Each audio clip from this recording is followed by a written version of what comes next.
All right, and we are back with the GSMC Wrestling Laureate podcast brought to you by the GSMC Sports Network. I'm your favorite wrestling fan here, Eric Rodriguez, every Monday through Friday. Well, no, Monday, Wednesday, Friday. This is actually my last week of Monday, Wednesday, Friday, 8 p.m. Pacific time, 11 p.m. Eastern time. But I will be, doing live shows every Monday, Eric's Monday Wrestling Show. Make sure you guys, keep tabs on it. Keep tabs on the GSMC Wrestling Laureate podcast, on the page on YouTube. Make sure you guys smash that like and subscribe button. You guys can get some cool notifications when videos do publish so we can stay, nice and, kept together like all wrestling fans should be. We're a family.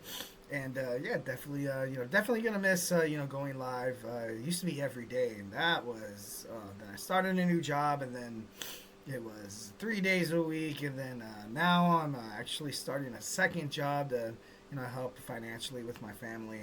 And now it's going to be, going live 1 day a week, but I'm still going to try to produce at least 3 shows a week. So, let's do this thing called life. Let's enjoy it. I'm just kidding, no.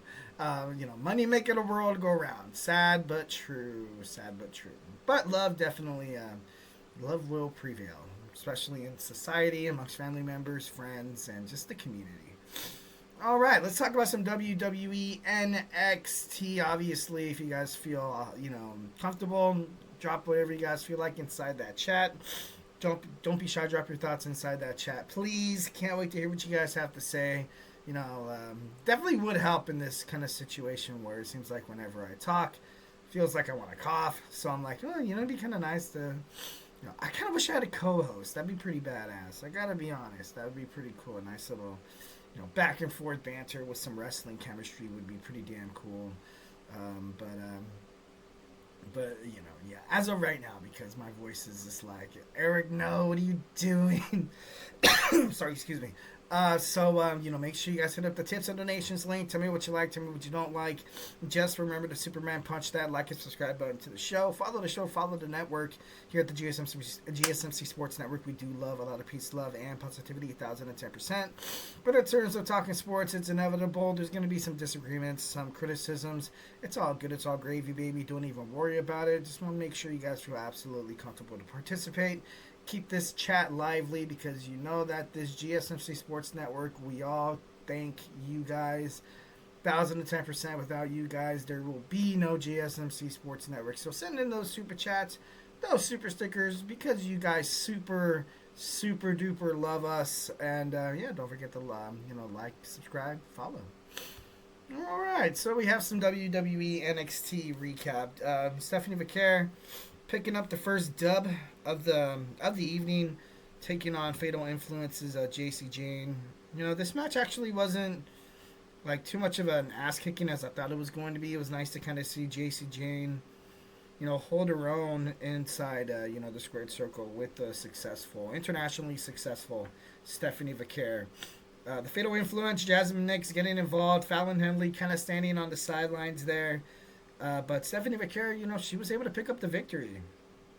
So will she march to Vengeance Day to win her first title in WWE? At this point, I feel like it's very likely. It's very likely because whenever you see Stephanie Vaquer and Julia standing in the ring together, it seems like NXT or WWE for that matter, it seems like they don't want us to see them fight yet. It seems like they're kind of holding it to like an all-star cellular level. Like maybe Fallon Henley finds a way to win. Stephanie Vaquer as of right now is kind of a lone wolf in the WWE. She does have Julia, but no more. Maybe Lola Vice. Kelani Jordan's kind of gone off the deep end. So maybe there might be a way for Fatal Influence to help, Fallon Henley retain this championship. Other than that, Fallon Henley, she's doing her job. She's doing her job. She's playing a piece in the storyline of WWE. Every single time she steps inside the ring doesn't necessarily mean that she's not gifted or talented or that she doesn't deserve a title. It's just as of right now with this whole vibe and this whole brink of Stephanie Vaquer fans ready to rush the door every single time WWE opens its gates at its events. So right now they kind of want to show them a little love. You have WWE going international. Stephanie Vaquer would be a huge, NXT North American Women's Champion. She'd be a great, she'd be a great representative of that title.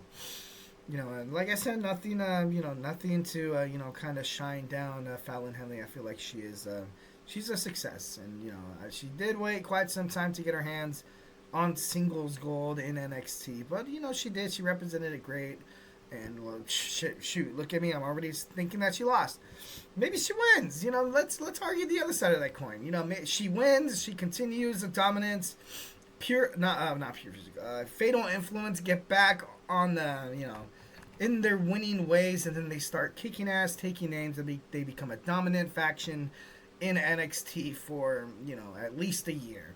Then maybe Fallon Henley loses her title at NXT Stand and Deliver.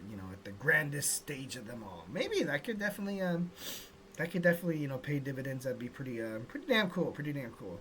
But although you already have Julia. Julia's an international sensation. She's already liked by a lot of by all the wrestling universe. She is that babyface champion. And then NXT Women's North American Champion. Maybe you keep it a heel. So that's why I'm saying okay, maybe it would be a bad idea to take the title off of Fallon. Maybe you should book Stephanie Vaquer taking on Julia at Stand and Deliver. Maybe that seems. I would love to see that. All the fans would love to see it. But it should be crazy to find out what is next. Lexus King, talking about how he doesn't want to be a beta or quote unquote a normie. I don't even know what that means. I don't even know that was a thing. He wants to change the Heritage Cup rules, which is absolutely stupid. I don't like it. Fandango. Well, JDC from TNA representing the system. Kind of. For me, I thought this was a nice way to kind of be like, because the moment WWE NXT and TNA kind of got this partnership together, I thought of Nick Nemeth, Dolph Ziggler. I thought of Mustafa Ali. I thought of Matt Cardona, Zack Ryder. You admit, he came out to his original theme in WWE, comes out, he's like, I'm known as JDC now, totally acknowledging the character change. Obviously you're not trying to pull a fast one over the WWE universe to be like, oh, I'm not Fandango anymore. Like, you know what I mean? You're not gonna, so, sometimes it's, it's smart for an entertainment company to kind of, especially professional wrestling, to be like, okay, all my cards are on the table, you guys can see them. And, this is what we're going to do. So, maybe sometime, some way, maybe those three superstars do end up coming back to do some time in WWE NXT. I highly doubt it. I do. Because they're really big superstars. Without, with TNA letting NXT borrow their big superstars, it could be, maybe it could prove some troublesome for, for some TNA. But who knows? Maybe we might get a little bit of a treat here and there. All right, we have Channing Stacks Lorenzo taking on Ridge Holland. Potential turmoil between the Dawn and the Fam. Obviously, Ridge was able to pick up the victory. Izzy Dane gets involved again. Sean Spears, Brooks Jensen, and that other guy, I can't remember his name, continues the look on. Later on in the show, you see Ridge Holland, confront the Dawn, asking for another NXT North American Championship match. And the Dawn basically, he agreed to it. They agreed to a nice little steel cage match. He said, I don't need my family to defeat you. His family was behind them, kind of shaking their heads, they're not approving. They're not approving, especially Stacks. Stacks is, next in line. Will you perhaps see, a succession, or, someone wanted to take out, their king, with the next suitor. What is it called? Damn it. I don't remember what it's called. Shoot. You want to take the crown for yourself, I guess you can say. So maybe we might get a Dawn versus Stacks Lorenzo. Maybe some family inner turmoil between, the Dawn of NXT. It would be a good storyline. But them together, I gotta be honest, I kind of like them together more. NXT Tag Team Division still heating up. Fraxium will take on the Nemeth Brothers on TNA Impact. We had Sol Ruca teaming up with Zaria, taking on taking on G.G. Dolin and also Tatum Paxley. Obviously they were able to beat him up. I kind of knew that was going to happen, but Tatum and G.G. were both very, very impressive, and Tatum too. Tatum especially. Paxley was very, she's able to dictate a match. She's very good, very, very good, especially against a powerhouse such as Zaria. They were waiting, kind of kept her on the ropes, kind of kept her on the apron for quite some time, and then once when Sol finally tagged her in, and then she came in, she did what she does best. With the power, being dominant, and she was ultimately able to set GG up for that Soul Snatcher from Sol Ruca so they can get the 1, 2, 3. But overall, it was a good match. Next, we had the Women's Summit. Bailey trying to talk some sense into Roxanne Perez, but Roxanne Perez is still totally full of herself. Julia comes out to state that no one's going to defeat her for her title at NXT Vengeance Day.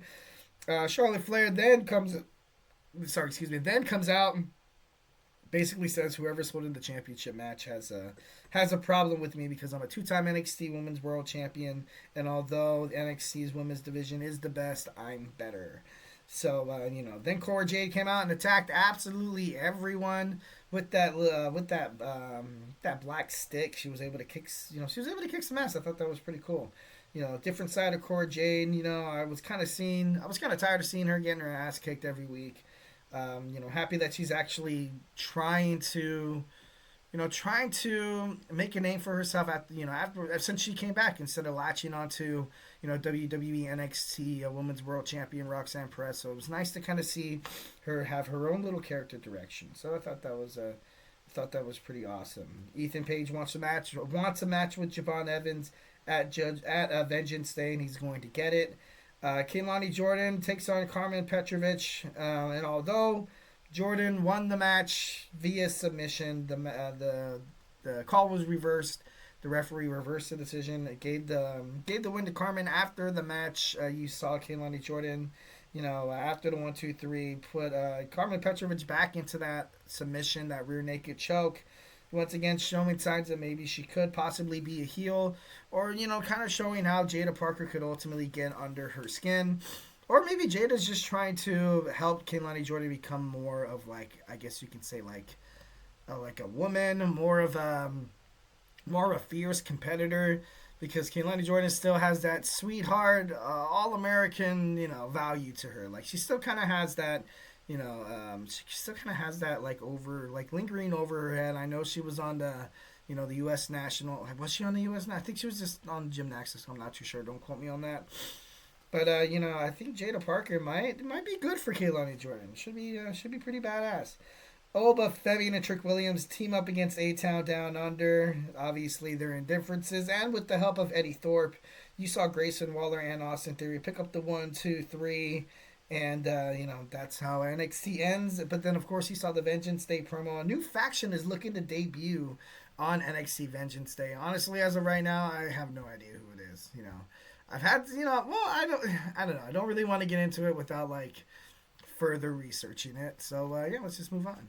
UFC fighter Israel Adesanya's WWE dreams could be closer as they are, as instead of being further.